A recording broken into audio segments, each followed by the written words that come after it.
Well, it's wonderful to be here. Thank you so much, everybody, for hosting this. And it's great to meet cool new collaborators like all of you. So I'm FlorenceHudson, as you can tell. I guess I'm the only girl up here, so it was easy to figure out, but that's okay. At least there's one of us. And so, as you heard, I'm the Senior Vice President, Chief Innovation Officer at Internet2. I've had this role for about 2.5 years. I graduated from IBM after 33 years, about 2.5 years ago. And so I have a lot of background in big data and cognitive computing and Internet of Things. I created a number of these strategies at IBM. So it's really a lot of fun to be working with the research and education community now. So as the Chief Innovation Officer, when I first joined 2.5 years ago, I said, you know what, I'm your new Chief Innovation Officer, but it doesn't really matter what I think.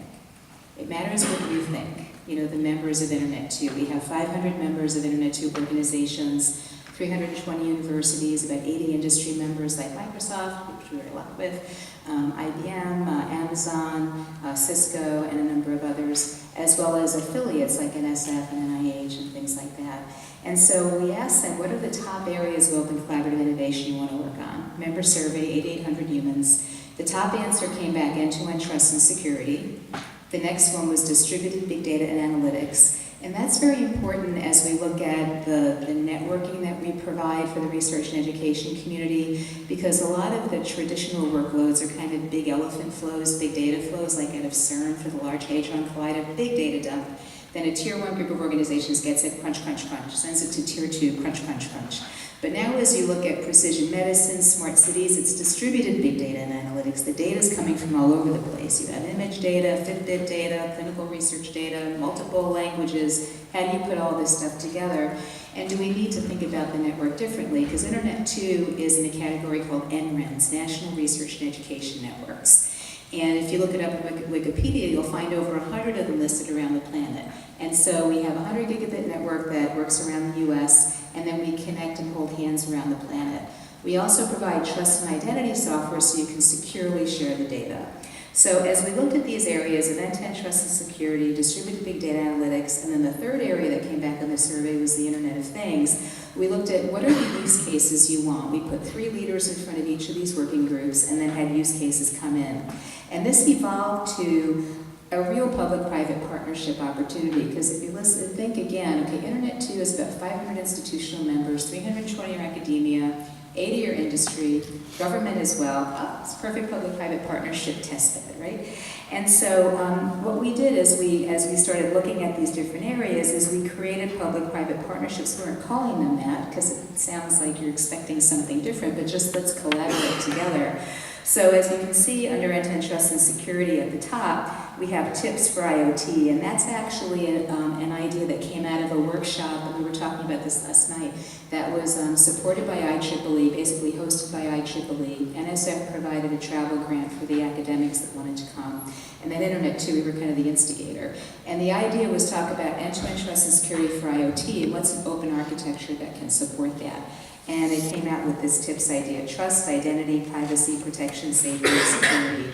And now we're working with industry and academia and publishing chapters and books and things like that on how to really focus on this, because we all need to worry about this. People who are using devices that are IoT, people who are creating devices that are IoT, and we're all working it together. We also have an EAGR, which is an early concept grant for exploratory research. For those that aren't in the US, I don't know if you have that term yet, but it's kind of cool because you're eager to do new stuff, right? And so it's on accelerating cybersecurity research into practice. So what we do is matchmaking between cybersecurity researchers and practitioners. It includes industry people. We had a couple of seminars in October for Cybersecurity Awareness Month. We had Cisco on one of the panels. We had a startup called Armored Things on another panel. And so we're constantly bringing people together to help them move things along. In the distributed big data and analytics space, I'm very fortunate to also be on the Northeast Hub Steering Committee, and so I'm involved in the data sharing effort that Fen talked about. And we also get involved in specific use cases, so we can really understand what are the future needs of the internet. How do we do new work called Internet2? Like what's the next thing you have to worry about? And so those are some of the things that we do. Healthcare and life sciences is a big area there. And then we also work on a smart campus in cities. We have a whole smart campus CIO advisory council.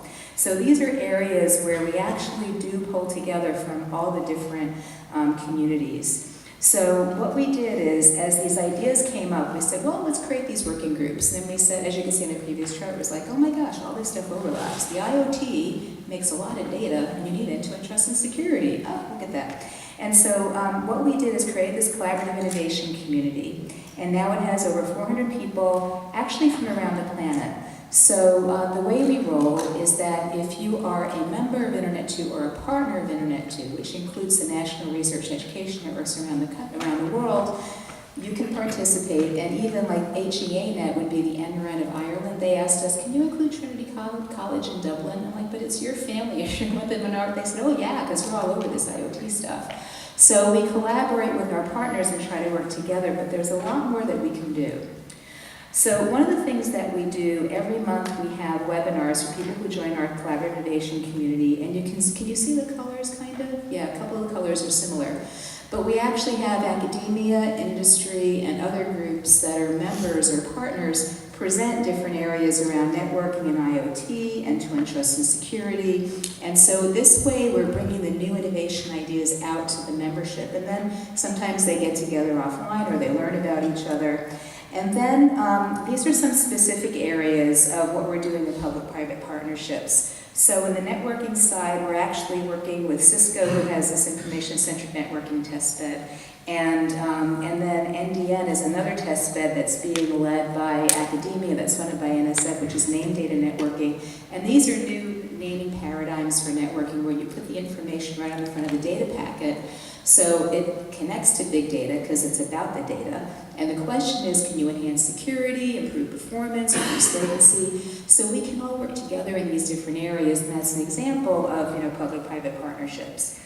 In IoT, when we started the IoT area, we created a sandbox with IBM, and so they provide, at the time it was their Blue Mix DevOps environment for IoT to the universities for free for a while, for pedagogy. We recently had Princeton University hosted an IoT Ethics Summit, and we had 46 people there. We had Verizon, Microsoft, probably about 20 universities. We had about 5 CIOs that came out, and I have to really run, so I'm going to do this really quick, and I'm from New York, so I can talk fast. I talked about the end-to-end trust and security for IoT effort, and we have a report we can connect it to.